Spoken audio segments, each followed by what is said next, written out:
Gaïa qui te demande comment faire pour aider quelqu'un qui est malheureux et vexé de ses échecs et refuse de travailler par peur d'un nouveau rejet et pense même au suicide. Oui, alors la seule façon, Gaïa, d'aider une personne dans une telle situation, c'est de soit énergétiquement, par ta résonance d'énergie.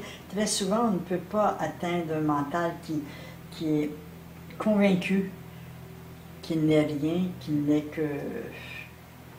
qu'un échec, et de se dire, eh bien, il faut lui donner le goût de se relancer un défi, n'importe lequel, de retrouver sa satisfaction, le sortir de son état dépressif, c'est-à-dire l'empêcher de rester dans le noir, dans la noirceur, de s'enfermer au fond de lui et de lui dire, bien, vois, tu as le choix, tu as le choix.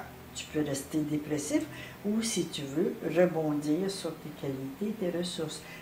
Tu arriveras peut-être, je ne sais pas, à quelle personne tu penses. Quelquefois, on arrive à les réveiller, mais quelquefois, c'est en silence qu'on peut le faire. C'est-à-dire, ta douceur, ta tendresse, ta capacité à aimer la vie,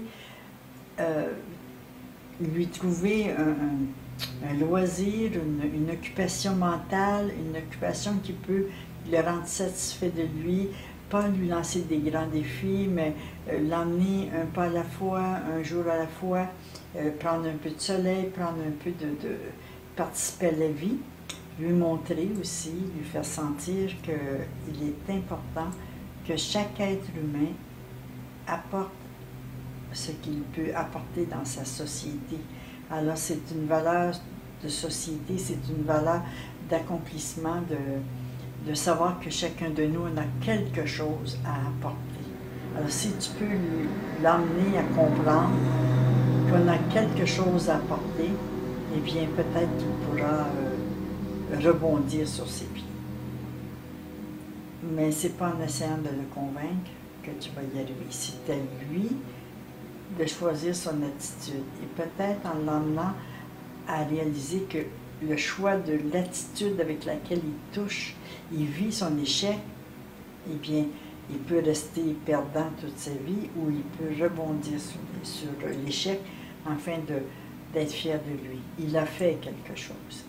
Alors, je ne sais pas, là, c'est peut-être un cas personnel. Je ne répondrai pas d'une façon générale pour tout le monde, ça dépend de la personne.